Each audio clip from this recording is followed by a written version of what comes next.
There's a type of person who, no matter what you ask them, what restaurant they want, whether they like the movie, what they actually think, gives you nothing. Not indecision, not confusion, nothing. And what's strange is that this pattern is invisible to almost everyone around them, including themselves.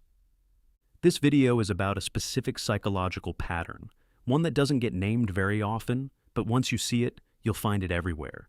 Some people move through life without committing to a single perspective. They don't weigh in. They don't take sides.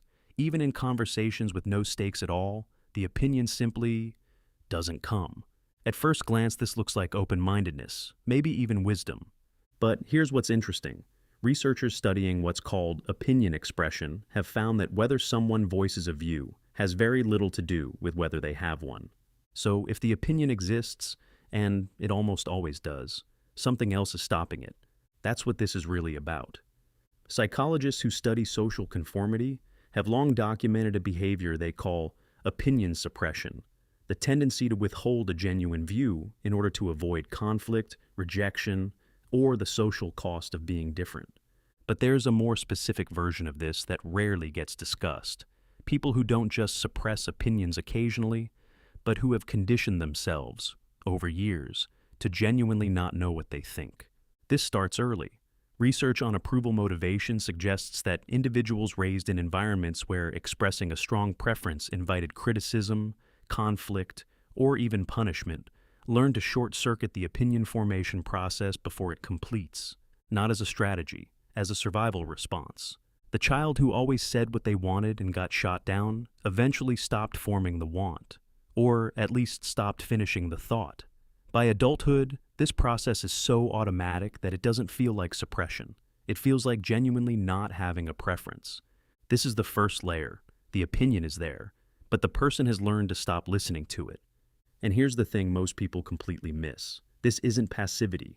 It's a very active, very practiced psychological reflex. There's a deeper layer here, and it has to do with identity.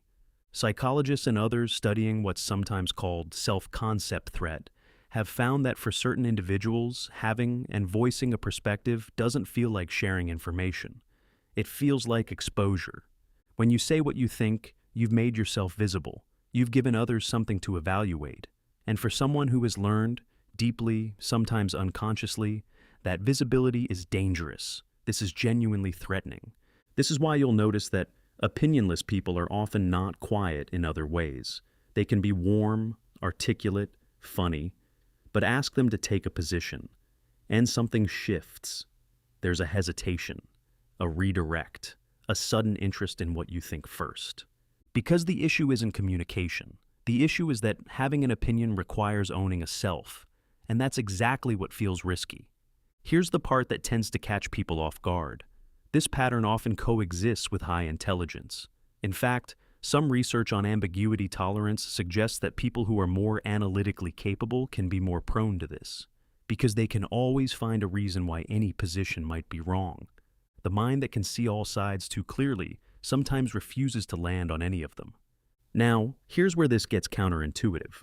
Most people watching this assume this pattern is about weakness, about lacking confidence. But there's research that complicates that, framing significantly. Studies on what's known as strategic ambiguity, a concept explored in organizational psychology, show that withholding opinions can confer social power. A person who never takes a position is also a person who is never wrong, never defeated in an argument, never forced to change their mind publicly. Some people discover this accidentally. Others develop it as a deliberate, if unconscious, strategy.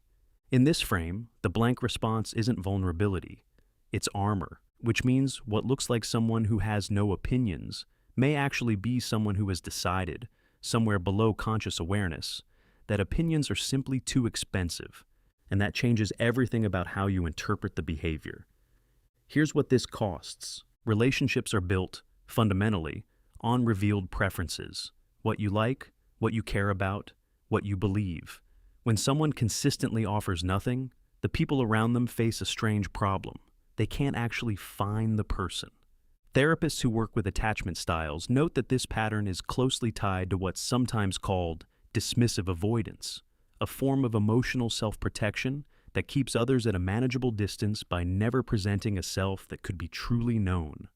The person often genuinely doesn't understand why their relationships feel shallow, why people eventually lose interest, why even well-meaning people start to feel disconnected from them. They experience the consequences of the pattern without ever seeing the pattern itself. And there's a second consequence that's even quieter. Over time, the person begins to lose access to their own interiority. The habit of not forming opinions starts to hollow out something. They begin to genuinely not know what they want, not as a tactic, but as a real absence. The suppression that started as self-protection becomes self-erasure. The research on this is quietly encouraging. Studies on what's called authentic self-expression suggest that the capacity to form and hold opinions doesn't disappear. It goes dormant. What tends to wake it up isn't confrontation or pressure. It's low-stakes, consequence-free practice, noticing, and actually finishing, the preference you'd normally abandon before it forms. Researchers studying voice behavior in organizational settings have found that people who start expressing small opinions in safe environments gradually rebuild tolerance for the exposure that expressing a view requires. The identity threat doesn't disappear, but the window between "I notice I have a thought and I share it" slowly widens. This isn't a personality change. It's the removal of a very old reflex. And notably, what emerges on the other side tends to be someone others can finally locate. Someone with a distinct presence that wasn't visible before because it was hidden beneath a decade of careful neutrality. So, here's what this actually reveals. When you meet someone who never has an opinion, who deflects, redirects, mirrors back, you're not looking at a person with nothing going on inside. You're looking at someone who decided, at some point, that showing you what's inside was too dangerous. That reflex might have made perfect sense in the context it was formed. It usually did. But it's still running, years, sometimes decades, after the threat that created it is gone. The open loop we started with. Is this passivity or strategy? The answer, almost always, is neither. It's protection. Practiced so long it became invisible. If any of this landed for you, either because you recognize this pattern in yourself or in someone you've struggled to connect with, I'd genuinely be curious what it brought up for you. Leave your thoughts in the comments. The most interesting responses to videos like this aren't the agreements. They're the exceptions. And there is one more question this raises. What happens when someone who has spent years without a visible self is finally asked to build one? That's a different video, and it might be the more important one. If you have topics you'd like our channel to do a deep dive into, let us know in the comments.